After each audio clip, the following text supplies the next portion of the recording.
안녕하세요. 김현주입니다. 반갑습니다.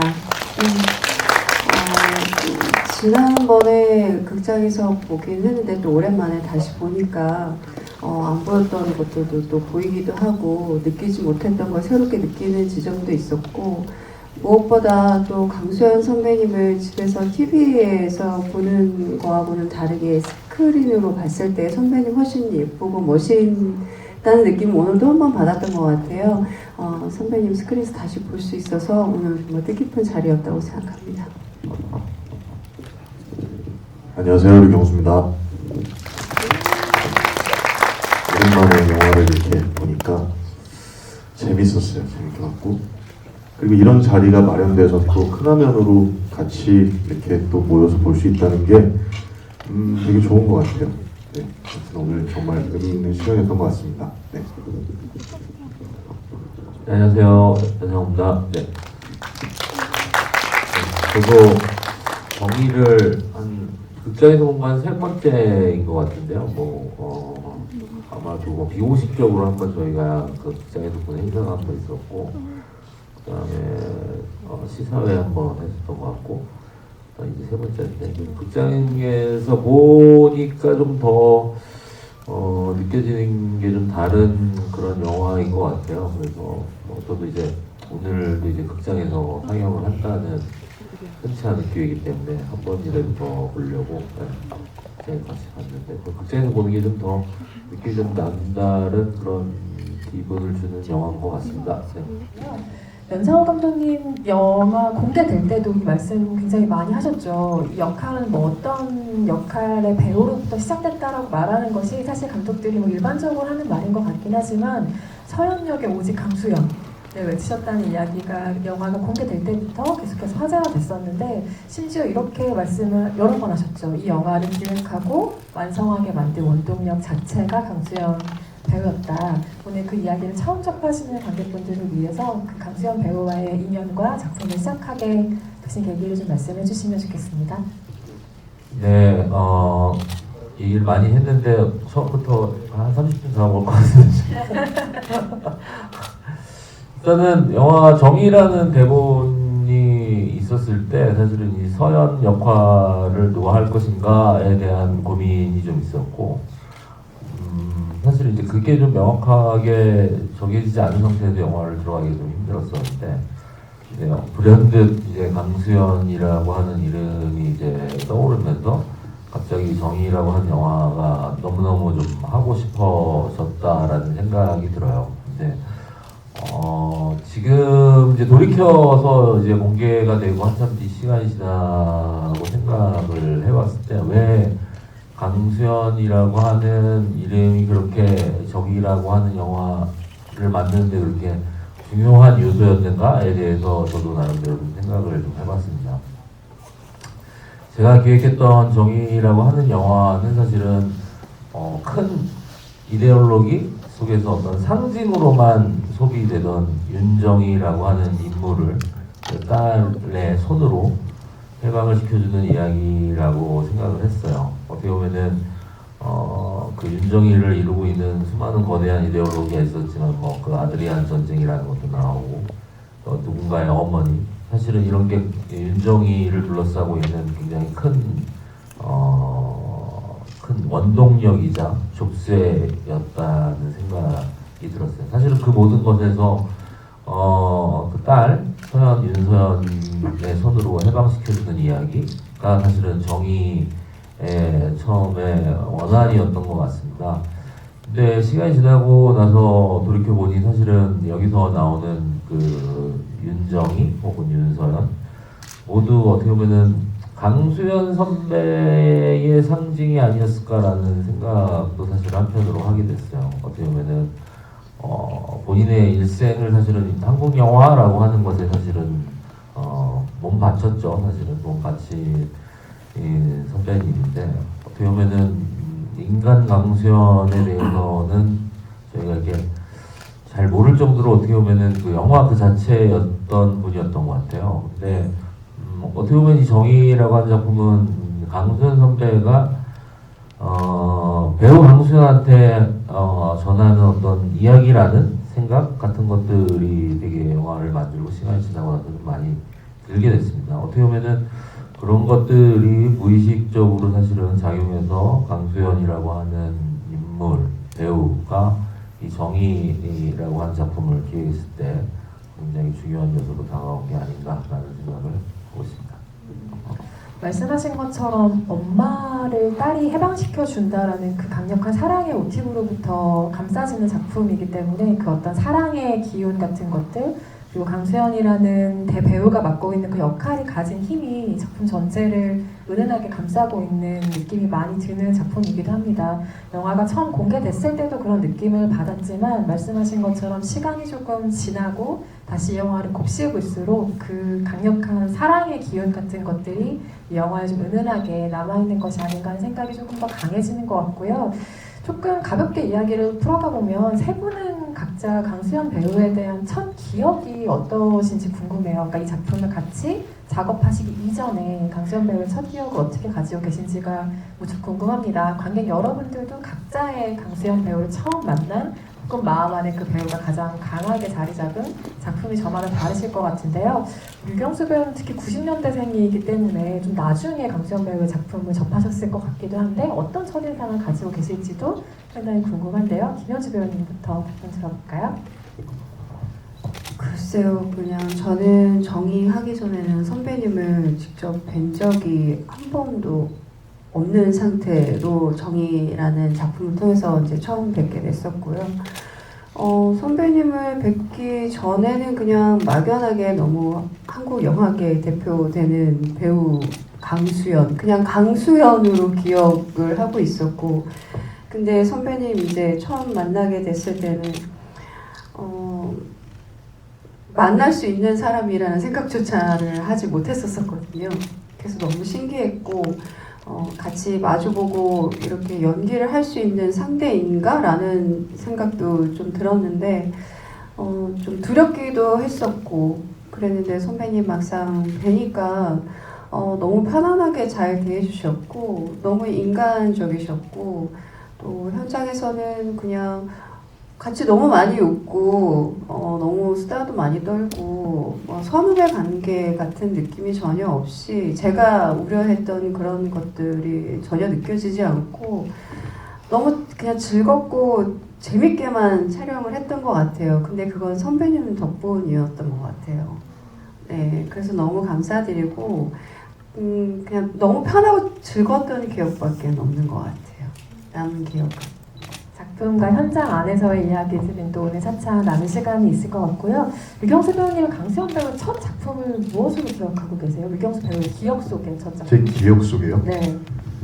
저는 너무 이제 저 92년도에 태어났으니까 이제 영화를 조금 공부해야겠다라고 할 때 선배님 작품들을 봤었거든요. 근데 시바지라는 작품을 제가 되게 인상 깊게 봤었는데 그때도 선배님이 되게 어리셨을 텐데 어쨌든 되게 만약에 정의가 아니었으면 제가 선배님을 만나서 얘기를 나눠볼 기회가 있었을까 싶을 정도로 좀 뭐라 그래야 되죠? 전설 속에만 뭔가 존재하실 것 같은 그런 느낌이었어요.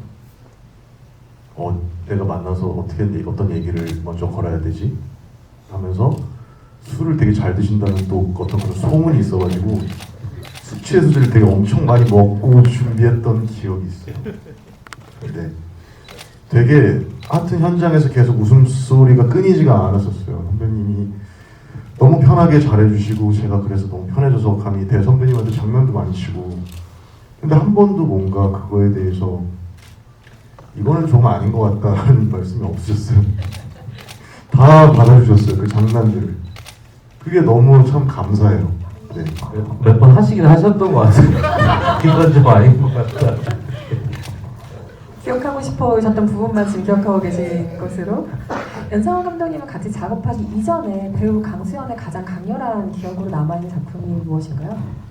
저도 저는 경마장 가는 길 같은 거 작품 되게 좋아했었고요. 경마장 가는 길을 사실은 제일 좋아했었던 작품이었던 것 같아요. 사실 이제 그 작품 이후에도 사실 이제 영화제를 통해서 많이 했었죠. 그리고 저도 독립 애니메이션 독립 애니메이션으로 데뷔를 했기 때문에 강수현 선배님이 이렇게 독립영화 감독들을 챙기는 거를 좋아하세요. 그래가지고 저도 사실은 챙김을 좀 받았죠. 부산영화제에서. 그런 사실은 이제 그런 기억들이죠. 사실 근데 뭐 이게 연이 뭐 있고 그렇지는 않았던 것 같아요. 근데 이번 작품 하면서 사실은 좀 이제 많이 가까워졌어. 사실은 이제 김현주 배우님이랑 유영수 배우님 같은 경우는 이제 그 전에 지옥이라는 작품으로 같이 작업을 했었는데 사실은 지옥 작업할 때는 저희가 그렇게 이렇게 뭔가 그때 이제 코로나 상황이기도 했고 그래가지고 술을 먹는다든가 이렇게 촬영 외에는 뭔가 이렇게 만날 일이 별로 없었어요. 그러다 보니까 그래서 두 분을 이제 지옥이라는 작품에서 처음 만나다 보니 사실은 안 친했죠. 사실은 별로 안 친했는데 정의 작품 하면서 강수현 선배님이 그렇게 술을 좋아하시잖아요. 술을 좋아하시고 또 코로나 상황이고 하다 보니까 이제 마실 데도 없고 그러다 보니까 저희 작업실이 있어요. 작업실인데 거기가 정말 뭐라고 얘기했나 더럽거든요. 진짜 약간 대학교 동방 같은 느낌인데 동방이라는 표현이 더 안 좋은 표현이 맞을 수 있는데 하여튼 되게 더러운 데가 있는데 거기서 그렇게 많이 마셨어요. 거기서 많이 마시는데 정말 난장판이었습니다. 근데 술을 마시면 난장판이어서 사실은 선배님 씨바지 연기 성대모사도 제가 하고 그때 되게 김현주 배우님이랑 유영수 배우님이랑 되게 친해졌던 것 같아요. 선배님 덕분이죠 사실은. 그리고 선배님 돌아가시고 나서도 사실은 저희끼리는 그렇게 자주 마셔요. 마시는데 제 생각에는 그냥 그때가 너무 그리워가지고 그냥 재현 측면에서 뭔가 마시는 느낌도 있어요. 그래가지고 그렇게 사실은 여기에 김현주 배우님, 유영수 배우님 인연은 사실은 강수현 선배님이 만들어주신 거죠. 항상 영화계 뭐 좋은 어른들은 늘 계셨지만 그리고 지금도 계시지만 강수현 선배님이라고 저희는 다 부르게 되는 이름인데 어쩐지 강수현 배우님을 생각하게 되면은 영화 안 속의 기억도 각자 너무나 많지만 영화 바깥에서 그분과 이야기 나눴던 것 혹은 내가 들었던 말들 이런 느낌들이 아주 오래 기억에 남기도 하는 것 같아요. 또 영화인들에게는 그것이 아주 특별한 기억이기도 한지라 각자 강수현 배우에 대한 이야기를 할 때마다 그분과 같이 보냈던 시간을 돌이켜보면서 이야기하게 되는 것 같은데요. 여러분 잘 알고 계신 일 이승환 감독의 베테랑의 명대사도 강수현 배우의 그 술자리를 통해서 탄생한 것이기도 하죠. 우리가 돈이 없지 가오가 없냐라는 그 한국 영화를 강타한 명대사가 있었죠. 그토록 이제 한국 영화인들이 모이는 자리에서는 늘 큰 언니로 아주 큰 존재로 사람들을 늘 감싸주는 분이셨습니다. 그렇게 오늘 그런 이야기들이 자연스럽게 나올 수밖에 없는 것 같기도 하고요. 강수현 배우가 극 중에서 맡은 역할이 서연인데 이 서연이라는 인물과 정희가 엄마, 인간이었을 때 이야기들이 조금 등장하긴 하지만 어떤 이유에서 이 사람이 개발자가 되었는지 어떤 이유에서 크로노이드 연구소장과 손을 잡고 일을 하게 되는지 아주 그 구체적인 이야기가 작품 안에서 등장하지는 않습니다. 극본에서 그 생략된 부분에 대해서 현장에서 강수현 배우와 어떤 이야기들을 감독님 나누셨는지 궁금하고 아니면 강수현 배우가 지금 묘사된 것들로도 이미 충분하다라고 이야기하셨을지도 궁금하거든요.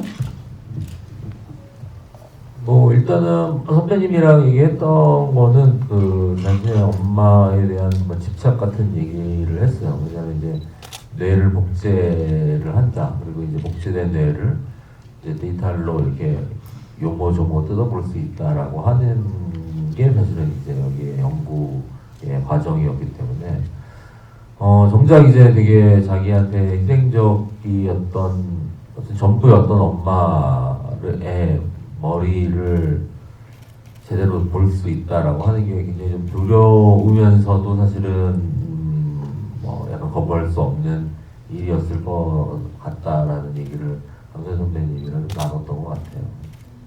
저도 처음에 작품을 보면서 그 생각을 많이 했던 것 같아요. 나랑 가장 가깝지만 내가 평생 절대 이해할 수 없는 존재가 나의 엄마라는 생각을 하고 있거든요. 그리고 그게 모든 자식과 엄마의 관계는 특별한 연결이 있지만 딸과 엄마의 관계가 조금 더 그런 느낌들이 있는 것 같기도 하고 제가 또 딸이어서 그런지 그래서 정말 엄마의 머릿속을 아주 치밀하게 들여다본다는 건 어떤 기분일까? 저게 실제로 나의 상황이 된다면 어떤 기분이 들까? 나를 어떻게 움직이게 될까? 이런 고민들 하면서 영화에 즐겁게 그 설정들에 빠져들었던 기억이 있고요.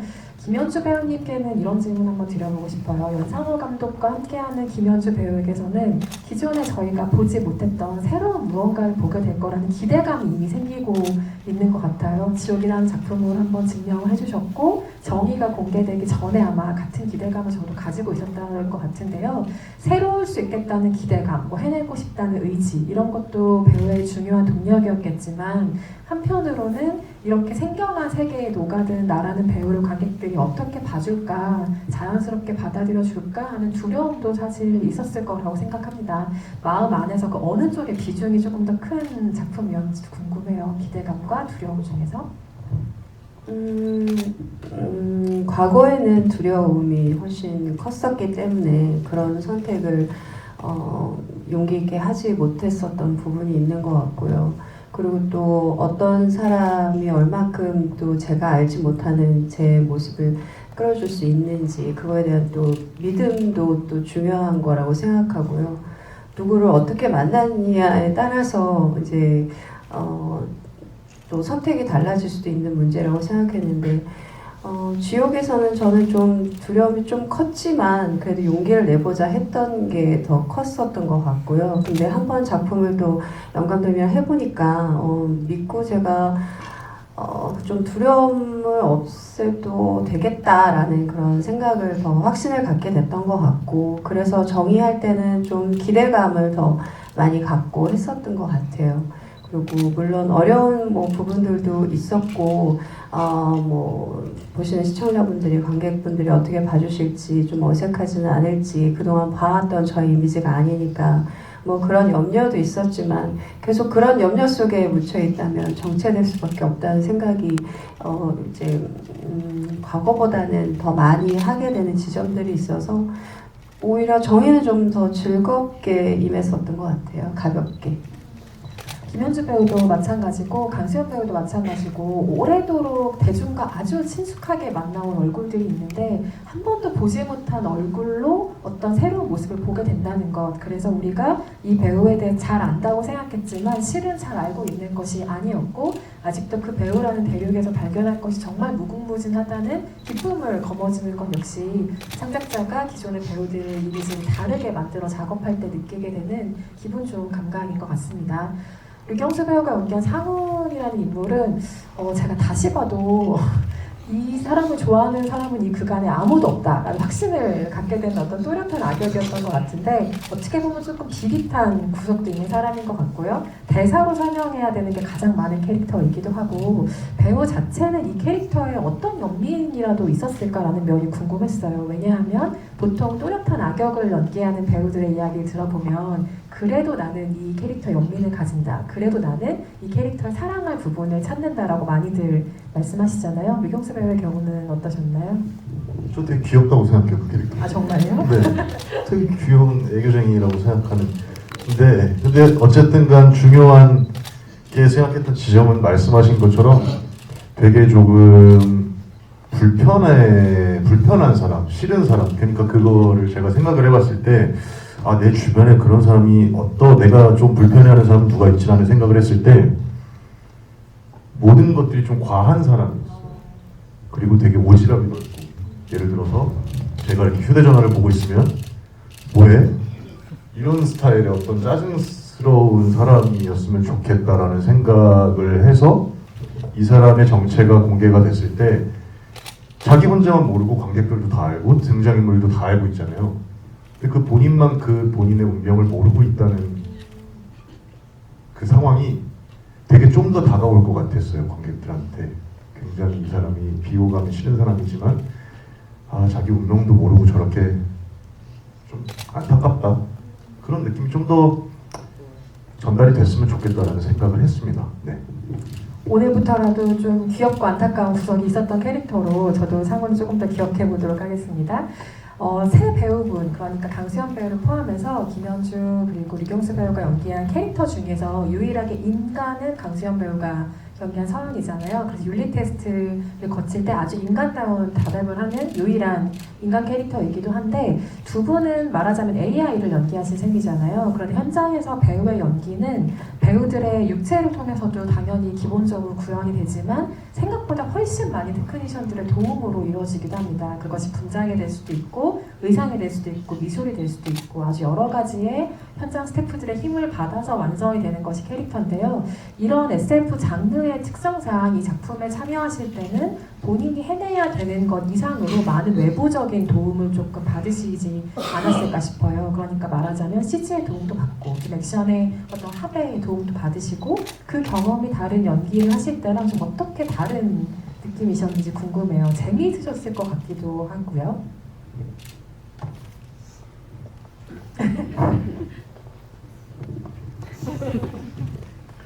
글쎄요, 기억에 남는 것 중에 하나는 제가 AI인 게 공개가 될 때 멈춰서 가지고 눈을 깜빡이고 있잖아요.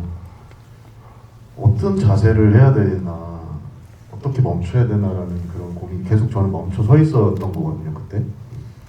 근데 생각했던 것보다 그 회장님께서 조금 말을 되게 천천히 제가 생각했던 것보다 되게 빨리 하실 줄 알고 그 자세를 택했는데 첫 테이크하고 좀 잘못됐다는 생각이 들더라고요. 근데 하여튼 그런 경험들이 되게 웃기고 재밌었어요. 네. 거기 한국 CG가 그렇습니다. 이게 되게 뭐 첨단 기법이 있을 줄 알았는데 대부분 다 일단 해보라고 얘기를 많이 해요. 그래서 아니 이걸 사람이 어떻게 멈춰있냐 이거 그랬더니 뭐 자기네들이 뭐 다 할 테니까 일단은 할 수 있는 데까지 하라고. 한국 CG 업체 슈퍼바이저님이 제일 많이 하는 얘기가 할 수 있는 데까지 해줘라. 얘기를 제일 많이 하는. 눈도 실제로 깜빡였어요. 한쪽 눈인데. 그 눈도 내가 봤을 때는 CG로 해야 될 것 같은데 그거를 할 수 있는 데까지 하라고 자꾸 그러니까 뭐 싸움이 나죠. 그러니까. 근데 제가 또 배우분들한테 정말 죄송한 말씀이지만은 대부분 그러고 후반 작업에 가면은 그걸 안 써요.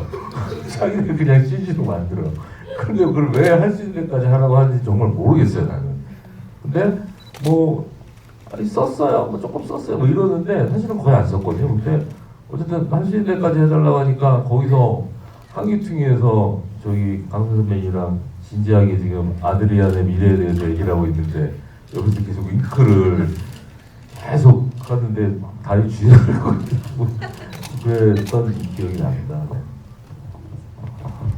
저는 이제 갑자기 정제해야 되는 장면들이 좀 있었잖아요. 그럴 때 저도 역시 그 숨을 참고 좀 오랜 시간 있어야 됐고, 또 한 첫 번째 장면은 장소가 바뀌는데 똑같은 표정을 재현을 해야 되는 상황이어서 제가 한 표정을 보고 거의 비슷하게, 그것도 역시 최대한 비슷하게 좀 해줬으면 좋겠다고 말씀하셔가지고 그렇게 했던 기억이 있고, 좀 저 같은 경우에는 아무래도 제가 하는 부분들도 있었지만 좀 액션 배우의 도움을 받아야 하는 것들도 좀 있었기 때문에 저는 오히려 안 하고 좀 현장에 앉아 있었던 게 좀 많이 힘들었었던 것 같아요. 못해도 좀 뭔가 제가 스스로 해보고 싶은 그런 욕심이 있었는데 좀 어렵거나 위험한 것들은 대부분 좀 안 시키시려고 했었던 게 있어서 그리고 좀 그런 거는 좀 아쉽고 내가 이렇게까지 가만히 있어도 되나라는 생각을 하는 날도 있었거든요. 액션씬이 너무 과할 때는 그런 부분이 좀 아쉬웠던 거? 네, 그랬던 것 같아요. 그리고 어쨌든 그린백에서 찍는 경험은 저는 처음 해봤기 때문에, 그리고 무언가 그 로봇들이 이제 있다고 생각하는 상태에서 액션들을 했었어야 됐기 때문에 이게 과연 어떻게 표현이 되고 잘 나올 수 있을지에 대한 염려도 같이 있었지만 과정은 좀 재밌긴 했었던 것 같아요. 일단은 저기 그 김현주 배우님이 입고 있는 그 옷이 있거든요. 옷 그게 뭐 이제 많이 이제 특수복을 하셨던 뭐 예를 들면 우리나라의 뭐 인랑 같은 작품도 있고 그렇잖아요. 근데 우리 인랑 하셨다고 진짜 하셨는데 옷 만드는데 6개월 걸렸다는 거예요. 저희 프리프로스는 4개월인데 아니 그럼 안 되지 않냐. 그래서 이제 그거를 또 일남 같은 경우는 또 옷이 무거웠어요, 엄청나게. 근데 그 옷 만든다고 엄청 그 사건 사고가 많았습니다. 근데 첫 번째 이제 디자인돼서 나왔는데 김현수 배우님이 피팅을 입어보셨는데 옷은 뭐 겉은 그런 듯한데 걸어 다닐 수가 없는 관절이 안 움직이는 거예요, 소재 때문에. 이렇게 되는 거예요. 야 이거 진짜 큰일 났다 그래가지고 그거를 다시 고무로 다시 재질로 바꿔가지고 그걸 또 2차 피팅을 하고 그랬는데 사실은 편하게 만들어서 우리가 액션을 해야 되는데 그걸 입고 근데 그거를 테스트를 엄청 오래 했고 사실은 일반 사람들이 사실은 그 옷을 입고 액션을 한다는 게 사실은 거의 힘든 상황이었어요. 사실은 그 전에 뭐 지옥이라든가 이런 데는 액션 많이 하셨지만은 그건 이제 일상복이잖아요. 근데 이거는 이게 입으면은 그 스턴트 대역 같은 경우도 다리가 안 올라가요 이게. 근데 그거를 있는 힘을 쥐어 짜가지고 발차기도 하고 그러는 건데. 무게도 좀 나가서 뛰거나 하는 게 좀 자유롭게 되지는 않는 상태였었어요. 하지만 저는 답변하실 때 연상호 감독님 표정을 언뜻 보았는데 뭔가 더 할 수 있었는데라는 표현에 그렇단 말이지 고 무언가 공심하시는 듯한 얼굴을 보았습니다. 다음 작품에서는 또 얼마나 김현주 배우의 리액션을 지옥도 지금 트레이닝 엄청 하고 계십니다. 일주일에 3번 하고 계세요 지금. 네, 다음에는 원 없이 현장에서 뛰시기를 바라겠고요. 두 배우가 강수현 배우가 연기한 서현과 각각 연기할 장면이 아주 많으셨습니다. 저는 영화가 공개되기 전에 상상했던 것보다 공개된 후에 두 분께서 이렇게 페어로 같이 찍으신 장면이 많아서 굉장히 재밌게 놀라면서 보았던 기억이 있는데 함께 하셨던 첫 장면, 첫 촬영 날의 기억은 어떻게 각각 가지고 계신지도 궁금하네요. 저는 좀 아쉬운 게 류경수 배우는 그래도 서로 대사도 주고받고 하는 씬들이 있었지만 저는 이렇게 선배님이랑 같이 교감을 하는 장면이 많이 있지는 않았던 것 같아서 그 부분이 좀 많이 아쉬웠었고요. 그래도 늘 현장에는 같이 있었으니까 선배님하고는 뭐 있는 시간은 촬영하는 시간보다는 더 길긴 했는데 저는 그 현장에서 그 전에 이제 저희가 좀 친목을 도모하기 위해서 좀 사전에 몇 번 만났었고 그래서 좀 친해졌다 생각했는데 현장에서 만나는 선배님의 모습은 첫 등장에서 조금 기가 눌리는 감이 없지 않아 있었던 게 기억이 나고요. 저는 선배님을 했던 것 중에서 그 나중에 저한테 이제 귓속말로 해주는 그런 장면이 있잖아요. 그거 찍을 때가 제일 기억에 많이 남는데 저는 제가 기억이 없잖아요. 저는 딸인 거를. 그래서 별로 그렇게 특별한 감정이 있을 선배님을 보고 연기하지 않았는데 선배님은 저를 항상 보셨을 때 어떤 매번 각기 다른 느낌을 가지셨다라는 거를 나중에 작품을 보고 나서 뒤늦게야 생각이 났어요. 그래서 얼마나 혼자 고민도 많으셨을 것 같고 굉장히 생각도 많으셨겠다 배우로서 그런 생각이 뒤늦게 들어서 그런 대화를 서로 나누지 못한 거에 대해서도 조금 아쉬웠었고요. 그때 선배님의 감정이 온전히 저한테 느껴졌던 순간이 있어서 그 장면이 가장 기억에 남아요. 비벼주는 장면의 기억은 어떻게 가지고 계세요? 그때는 너무나 상징적인 장면이잖아요. 저희 작품에서. 제가 생각했던 것보다도 훨씬 감정적이고 조금 더 애틋하게 나왔던 것 같아요. 저는 AI이기 때문에 마지막 남은 기억의 조각이잖아요. 마지막 한 조각.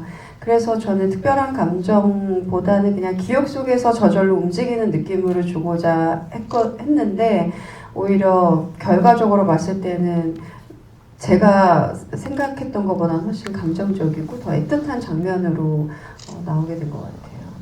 말씀하신 것처럼 서현이 정희의 딸이라는 걸 배우 김현주는 처음부터 알 수밖에 없잖아요. 극본을 보는 순간 뭐 그건 다 알게 되는 거니까요. 그런데 현장에서 정희로서의 배우 김현주는 그걸 모르는 채로 연기를 해야 한다는 점이 그러니까 그 감정의 조율이 어쩌면 이 작업의 가장 큰 도전이 아니었을까라는 생각을 저도 뒤늦게 해보았습니다. 류경수 배우는 강수현 배우님과 가장 첫 현장에서 만나서 촬영하신 장면이 무엇이에요? 네, 처음에 프레젠테이션을 하고 나서 상훈의 방으로 돌아와서 팀장님 긴장 많이 하셨죠 하면서 이렇게 얘기하는 그 장면 있잖아요. 그게 첫 촬영이었는데 제가 이제 이거 그 씬도 되게 길고 이걸 제가 생각한 대로 어떻게 톤을 잡긴 했는데 이게 맞는지 아직은 저도 잘 두렵고 일단은 가서 했는데 저는 첫 테이크 딱 컷하자마자 감독님한테 가야 되는데 선배님한테 먼저 갔어요. 선배님 어떠셨어요? 너무 물어보고 싶은 거예요. 근데 선배님 어떠셨어요? 좀 이상하지 않아요? 이랬는데 왜 너무 매력 있는데? 이러셔가지고 좀 더 용기를 얻을 수 있었던 것 같아요. 그러면서 이제 계속 하다가 결과물을 이제 영화가 공개가 되고 나서 봤는데 저는 그냥 신나서 룰루랄라 연기를 했는데 지금 그 영화를 보면서 생각해보면 선배님이 되게 저를 잘 놀 수 있게 많이 도와주신 것 같아요. 되게 많이 지켜봐 주시고 많이 도와주셨다는 생각이 듭니다. 강수현 선배님이 유경수 배우 굉장히 예뻐했습니다. 현장에서 간식 담당이셨다고 들었어요. 강수현 배우님의 간식 담당을 자처하셨다고. 간식 계속 맛있는 거 제가 좀 이렇게 조합해서 갖다 드리고 계속 그랬어요. 그래요? 처음 듣는 얘기세요? 네, 저는 받아본 적이 없는데요. 선상 촬영할 때 좀 해주시지 그러셨어요? 많이 선전 촬영 때 좀 제가 그래도 많은 어떤 네. 연상호 감독님은 현장에서 강수현 배우님과 이 작품에 대해서 또 어떻게 이야기 나누셨지 궁금한 점이 후시하실 때까지도 이 작품을 편집본 전체를 못 보셨다고 알고 있어요. 그래서 여기 계신 배우분들은 전체 완성된 작품을 보셨지만 강수현 배우님은 안타깝게도 작품을 완성된 것을 보지는 못하셨는데 현장에서는 이 작품에 대해서 어떤 느낌을 이야기해 주셨는지 궁금해요. 무척 이 작품의 완성본을 보고 싶어하는 관객분 중에 또 한 분이시기도 했을 텐데요. 그 ADR로 오셔가지고 사실은 저희가 CG가 굉장히 오래 걸렸어요. 뭐 거의 한 10개월. 보통 이제 저 예전에 반도 같은 영화, 반도 정도 되는 영화가 CG 오래 했거든요. 한 6개월 정도 했어요. 근데 보통은 이제 4개월에서 6개월 사이, 아주 이제 대규모 CG 들어가면 6개월 했는데 이게 좀 오래 했어요. 저기가 10개월, 거의 한 1년 가까이 하다 보니까 사실은 ADR을 할 때도 거의 아무것도 없는 상태였어요. 그냥 그림이죠, 그림. 근데 선배님 오셔가지고 야, 너 ADR 하러 오면 좀 돼 있을 줄 알았더니 하나도 안 돼 있구나. 선배님한테 좀 기다려 주십시오, 막 그런 얘기를 했었죠. 근데 지금도 사실은 좀 선배님 많이 궁금하셨던 것 같은데 글쎄요, 못 보여드린 게 마음에 좀 남죠, 사실은. 네. 보셨으면 어떤 그 또 카랑카랑한 특유의 목소리로 어떤 이야기를 들려주셨을지 굉장히 궁금하기도 한데요. 이 영화 안에서 정의와 서영 그 모녀의 사랑이라는 건 디스토피아의 유일한 희망이 말하자면 되기도 하잖아요. 그런데 이 작품에서는 또 그 안을 파고 들어가 보면 그 엄마와 자식이라는 사랑의 관계를 버려야만, 그 관계를 말하자면 끊어야만 정의가 좀 자유로운 존재가 될 수 있는 굉장히 재미있는 복잡한 아이러니가 존재합니다. 그 마지막 결론을 누군가는 이게 조금 감정적으로 뭐 우리가 흔히 말하는 단어처럼 조금은 심파가 가깝지 않는가라고 받아들이실 수도 있을 것 같고, 하지만 저는 그 마지막 결론이 이 아이러니를 비춘 굉장히 흥미로운 어떤 사랑의 방식이라는 생각이 들었어요. 그래서 그 마지막 결론, 엄마와 딸의 관계가 끊어지고 엄마에게 자유를 주는 딸이라는 그 결론을 두고 어떤 생각들을 배우분들은 하셨는지 궁금해요. 이 작품의 결말이 각각 두 분께 어떤 느낌으로 좀 다가갔나요?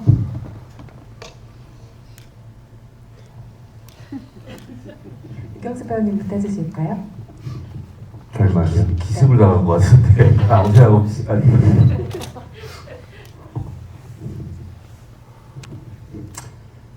그냥 뭐라 그래야 되지? 이제 이미 영화가 공개가 됐을 때 이제 선배님이 안 계시니까 영화를 이제 처음에 보면서 저는 사실 처음에는 영화 그 자체로는 잘 못 봤던 것 같아요. 뭔가 마지막 엔딩에서 진짜 선배님이랑 뭔가 이별하는 것 같은, 내가 진짜 마지막으로 그런 느낌이 되게 많이 들었어요. 그래서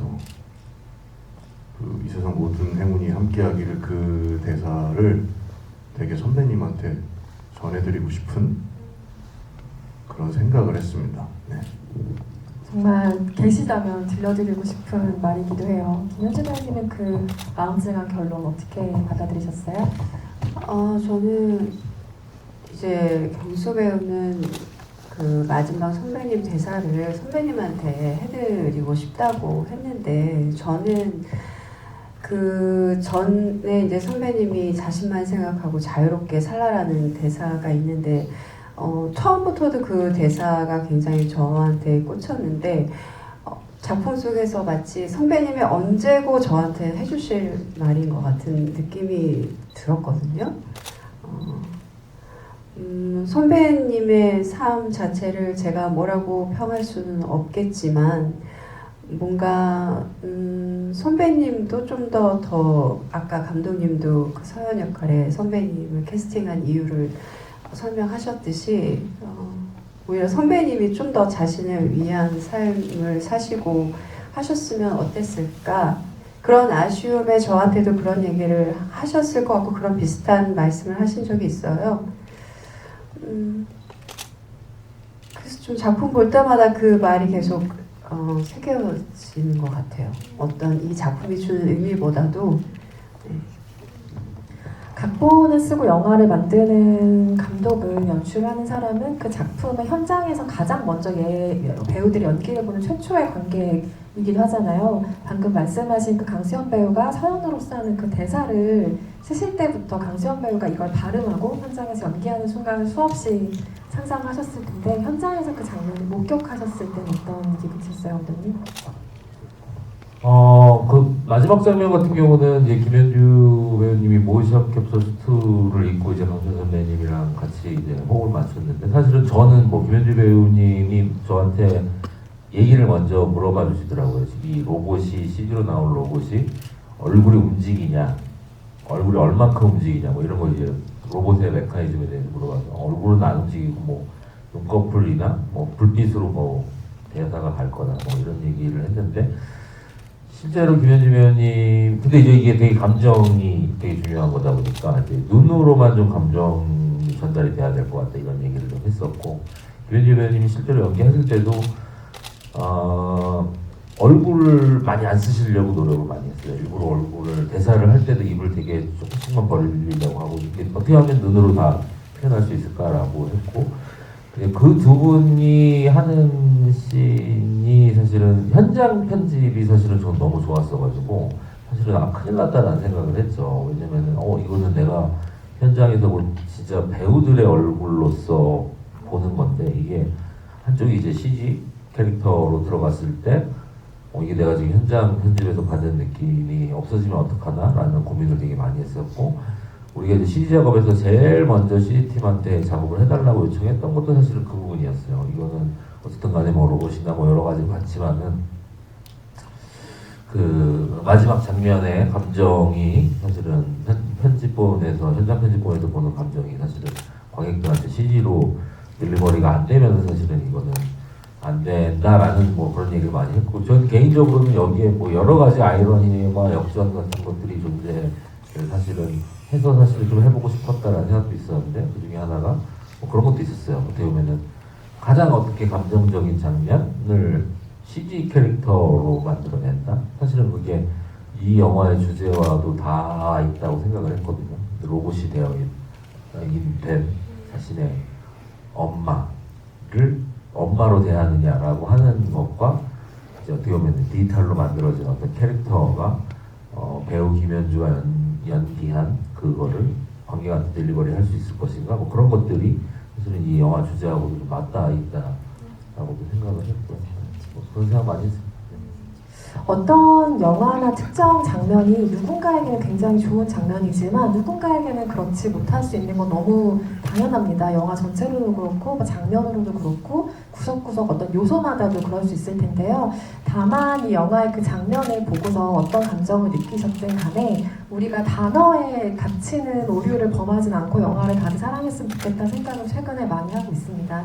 예를 들어 뭐 눈물을 자아내게 하는 어떤 장면을 두고 심파라고 간결하게 표현하는 경우들이 있는데 아주 틀린 표현이라고 할 수는 없지만 아주 억지스럽게 1차원적인 어떤 감정을 불러일으키는 것이 그 단어의 고유의 뜻이기도 하죠. 그런데 조금 더 보편적인 감정에 호소하고 있는 인간애라던가 그 관계 안의 감정을 들여다보는 작품을 좀 특정 단어로 너무 간단하게 가두어서 보고 있는 경향들도 요새는 좀 있지 않나 하는 생각을 조심스럽게 해봅니다.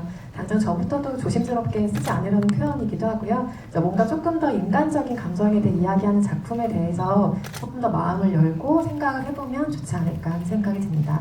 마지막으로 하나만 더 관객 여러분들에게 질문 마이크 넘겨드리기 전에 하나만 더 여쭤보고 관객석으로 마이크를 넘길 텐데요. 이 작품에서는 기술로 이루고자 하는 욕망이 저마다 사람들마다 다르잖아요. 서랑 같은 경우는 엄마의 무언가를 간절하게 지키고 싶어하는 바람이 있는 것이고 회장은 애초에 자신의 영생을 위해서 이 프로젝트를 가동한 사람으로 나오죠. 기술을 자기 욕망을 어떻게 결합시키느냐에 따라서는 관객 각자 혹은 뭐 등장인물 각자 욕망이 다를 텐데요.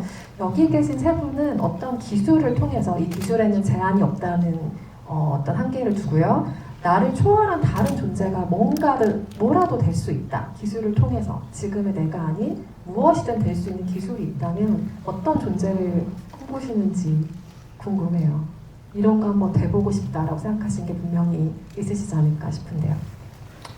저는 그런 생각을 해본 적은 없는데 지금 질문을 받고 생각을 해보면 저는 그냥 지금의 제가 좋은 것 같아요. 그냥 물론 더 나은 제가 될 수도 있겠지만 여러 과거의 시간들 어떤 상황과 감정들을 토대로 지금의 제가 있는 거니까 어떤 기술적인 면을 통해서 제가 그러면 진짜 다른 사람이 되는 것 같아서 그냥 특별히 원하는 힘 같은 거 없는 것 같아요. 기술을 뭐 있어도 이용하고 싶지 않다는 답변 주셨는데 이때 만약에 류영수 배우가 거창한 무언가의 존재를 얘기하면 굉장히 재밌어지는 것인데요. 아니요, 저도 생각해 본 적이 없고 지금 좀 생각해 보려고 그랬는데 그냥 저도 제가 좋은 것 같아요. 제가 좀 더 다른 존재보다 누구보다 낫다는 그 인연 중에 제가 나보다 좋은 것은 조금 다르죠. 네. 제 자신이 좋은 것 같아요. 네, 그냥 이렇게 그냥 살다가 재밌게 살고 굳이 뭐 그냥 흘러가는 대로 그렇게 살도록 노력하겠습니다. 맞아요. 선배님이 그리고 작품 할 때 그런 말씀하셨어요. 여기 작품 안에서 오히려 AI가 인간답고 인간이 AI스럽고 그런 묘한 지점들이 있다는 말씀을 해주셨었거든요. 그래서 어떤 기술이 더해지면 제가 인간답게 살지 못할 것 같아서 별로일 것 같아요. 약간은 무의미한 질문이 되어버린 가운데 연상호 감독님은 어떤 답변 주실지 궁금합니다. 여기서 갑자기 좀 진지하게 얘기하면 이상해질 것 같다는 생각이 자꾸 드는데 저는 그런 상상을 많이 합니다. 요즘에 무슨 생각을 하냐면은 개성이 없어지는, 내가 없어지는, 뭐 예를 들면 요즘에 이게 집단지성이라고 하죠. 집단지성으로 이제 이건 개체고, 요새는 커뮤니티 안에 개체가 살아가지 않습니까? 그러면 사실은 개체가 커뮤니티에 녹아버린다는 느낌이 들 때가 있어요. 근데 그게 완벽하게 녹아서 나라고 한 존재가 없어지면은 그 상태가 되게 편할 수 있겠다라는 생각을 많이 하고 있습니다.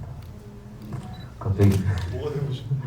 뭐 아무것도 되고 싶지 않다는 느낌이랑 비슷한데 오히려? 그쵸, 아예 그러니까 생각 자체를 안 하고 그냥 무속으로만 살아가는 거죠.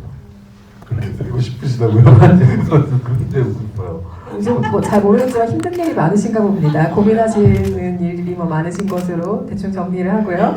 관객 여러분, 그냥 얘기를 네, 부탁드립니다. 큰 화면으로 넷플릭스 영화도 이렇게 큰 화면으로 보니까 되게 감동적이고 좋았고, 강수현 씨를 이 영화로 또 한 번 더 기억할 수 있게 돼서 되게 감독님과 배우들 고맙다는 말을 하고 싶었고요. 그리고 또 궁금한 건 정의가 혹시 넷플릭스 쪽 해가지고 속편이 나올 수 있는지 그게 궁금하고, 그리고 다른 얘기일 수도 있는데 지옥2는 또 어떻게 돼가고 있는지 되게 궁금합니다.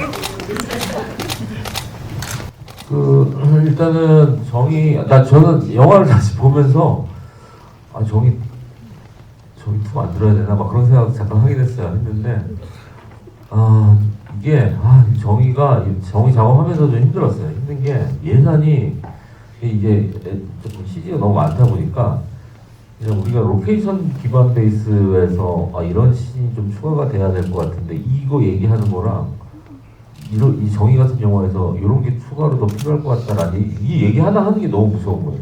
이제 돈이 너무 많이 추가가 되니까 이제 되게 좀 제한적인 거에서 뭔가를 한다는 게 쉽지 않았던 것 같은데 정의는 보면서 여기서 좀 더 얘기할 수 있는 게 있겠다라는 느낌들은 가지고 있어서 진짜 넷플릭스에서 뭔가 통 큰 결정을 해준다면 조금 여유 있게 조금 작업을 해볼 수도 있을 것 같은데 그렇습니다. 네, 그리고 지옥2는 지금 열심히 준비하고 있고 이제 곧 촬영에 이제 들어가요. 그래서 저는 내일도 헌팅을 가야 되는 운명에 공고차를 타고 4시간 동안 휴게소 한번 들르고 또 거기 그래서 생각을 안 하고 싶어요. 공고차에 녹아들어 버리고 싶습니다.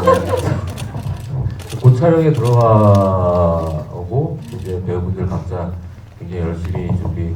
특히 김현주 배우님 이번에 지옥2에서 굉장히 획기적인 제가 좀 우승 감독님한테 얘기를 했습니다. 우리 김현주 배우님을 좀 견자단으로 좀 만들어줄 수 없냐 얘기를 해서 열심히 지금 맨날 지금 근육통이 쓰라리고 계시다라는 거 전해드리고 싶습니다. 견자단이 된 또 김현주 배우를 기대해볼 일이 생겼네요. 아니에요. 기대 많이 하지 마세요. 다음 질문 또 받아볼까요? 이쪽 사이드에 계신 관객분? 네. 저는 어저께 용마장을 가는 길, 시바길, 오늘은 이제 종일 갔는데요. 옛날 조선시대 때, 그리고 현재 이게 세 가지 시대 시점을 강세현 배우님과 함께해서 되게 오늘 상의가 의미가 있었던 것 같고요. 질문은 어쨌든 영화 촬영이나 아니면 영화를 찍으면서 강세현 배우님이 이래서 정말 대단한 배우고 레전드 배우다라고 느꼈던 시점하고 그 영화 시간 때문에 잘린 장면 중에 혹시 강세현 배우님을 좀 기억할 수 있는 어떤 장면들이 있으면 좀 소개해 주시면 감사하겠습니다. 저는 그 서연이 이제 정지가 되고 나서 우는 장면이 있는데 그 씬을 배우분들이 제일 부담스러워하셨던 것 같아요. 김현주 배우님도 몸이 막 안 움직이는데 막 자기 딸 얘기를 해야 되고 강서연 선배님도 그거를 이제 엄마를 정지시키고 나서 또 막 감정 연기를 해야 되는데 그걸 가지고 강서연 선배님 며칠 전부터 이거 어떻게 해야 되냐 이 얘기를 되게 많이 하셨었고 사실은 이제 현장에서도 제가 일종의 좀 플랜을 좀 얘기를 했습니다. 이런 식으로 좀 하고 싶습니다. 그리고 막 이렇게 한번 시원하게 한번 질러주시면 우리가 사운드를 뮤트하고 이렇게 그 그림만 좀 담았으면 좋겠는데 그런 얘기도 좀 하고요. 그랬는데 황현 선배님이 제가 이게 소리 지르는 걸 잘 못한다는 거예요. 그래서 그래도 그냥 한번 해봐 주세요라고 얘기했는데 뭐 영상에 담겼지만은 막 여기 핏줄부터 시작해가지고 와 이게 저는 너무 소름이었어요 그때. 너무 본인의 어떤 진짜 어떻게 보면 작은 체구에서 나오는 그 에너지 그런 것들이 굉장히 그냥 오히려 저는 그게 저희 사운드를 같이 들으니까 더 그게 이제 사실 또 현장에도 있고 그런데 그거를 관객한테도 딜리버리 하는 거는 또 다른 방법이 필요하다고 생각했어요. 오히려 그걸 사운드 같은 거를 보여주지 않고 그냥 그림만 보여주는 게 훨씬 그 내면을 더 읽을 수 있을 거라고 생각해가지고 뭐 그런 거 사운드를 좀 덜어내기도 하고 그때 되게 소름 끼치고 놀랐던 것 같습니다. 혹시 추가로 말씀하시고 싶은 장면들 있으세요? 장면보다도 이제 배우가 물론 연기를 잘 해야 되겠지만 선배님은 그거 이상으로 어른으로서 저에게 보여주시는 것들이 굉장히 많았어요. 특히 그때 코로나 인원 제한이 있어서 저희가 이제 쫑파티도 제대로 못했는데 팀별로 인원을 맞춰서 고기도 사주시고 하셨어요. 그냥 헤어지기가 아쉬우셨던 것 같아요. 물론 뭐 돈이 있으면 할 수 있는 뭐 가벼운 일이라고 생각하실 수도 있겠지만 진짜 그런 거는 참 어른이고 마음이 있지 않으면 할 수 없는 일이라고 생각이 들어서 그때 선배님 그 모습을 보고 아 역시 강수연 대배우 정말 좋은 어른이시다 이런 생각을 했던 것 같아요.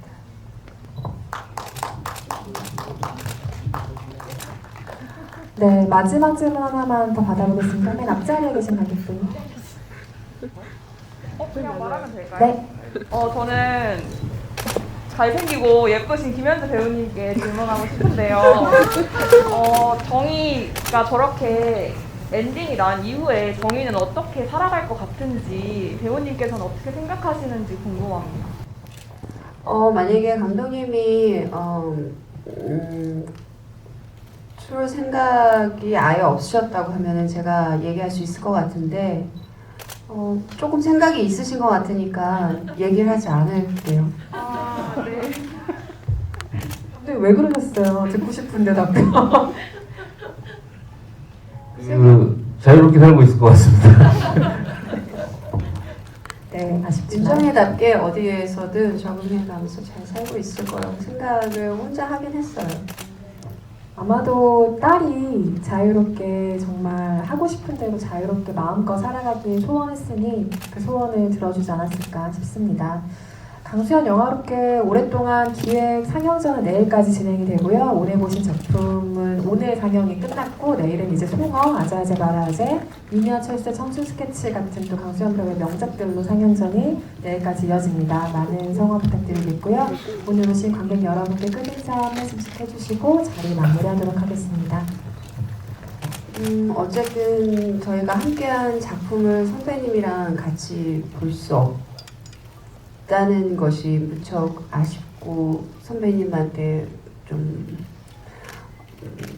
서운한 마음이 들기도 했었고 그랬는데 어쨌든 또 정의를 한 번 더 이런 자리에서 여러분이랑 같이 만날 수 있는 자리를 만들어 주신 것도 또 선배님인 것 같고 한 번 더 선배님을 뵐 수 있는 그런 자리가 돼서 너무 좋았던 것 같아요. 그리고 모두 다 한 사람을 그리워하는 마음으로 여기에 모였는데 그런 마음도 다 너무 느껴지는 것 같고 와주셔서 너무 감사하고요.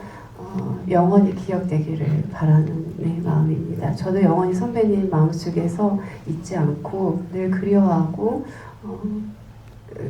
그렇게 하겠습니다. 감사합니다.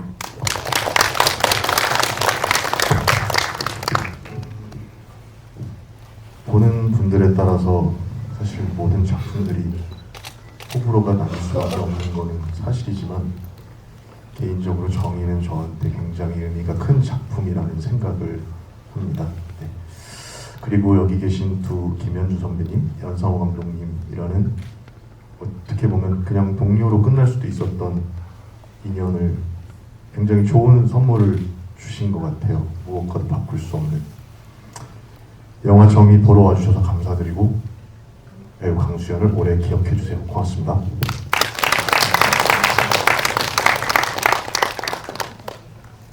네, 그러게요. 저희가 사실은 선배님이 마지막까지 같이 없으시다라고 하는 게 사실은 저희가 계속 뭐라고 해야 되나, 정의라고 하는 영화에 뭔가 이렇게 계속 좀 집착 같은 걸 하게 만드는 것 같아요.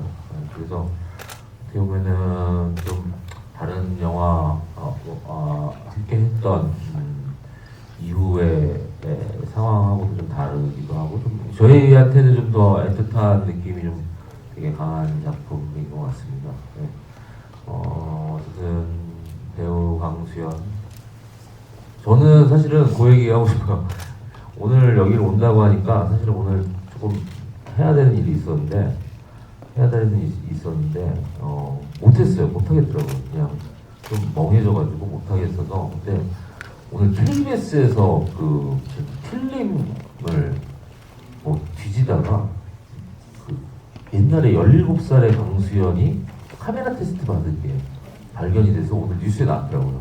그걸 봤어요. 제가 봤는데 뭐라고 해야 되나, 그걸 한참 넉넉히 봤던 거예요. 이게 17살의 강수현이 어디 무슨 카메라 테스트를 그냥 대사도 없이 그냥 이렇게 뭐 자판기 옆에 서 있고 이런 게 어디 필름 더미에서 발견이 되더라고요. 그거를 한참 좀 바라봤습니다. 좀 어떻게 보면은 강수현 배우는 천상 배우라서 누군가한테 계속 자기를 바라봐주게 하는 힘이 있는 분인 것 같아요. 여러분들도 계속 강수현이라고 하는 배우를 바라봐주기 부탁드립니다. 감사합니다.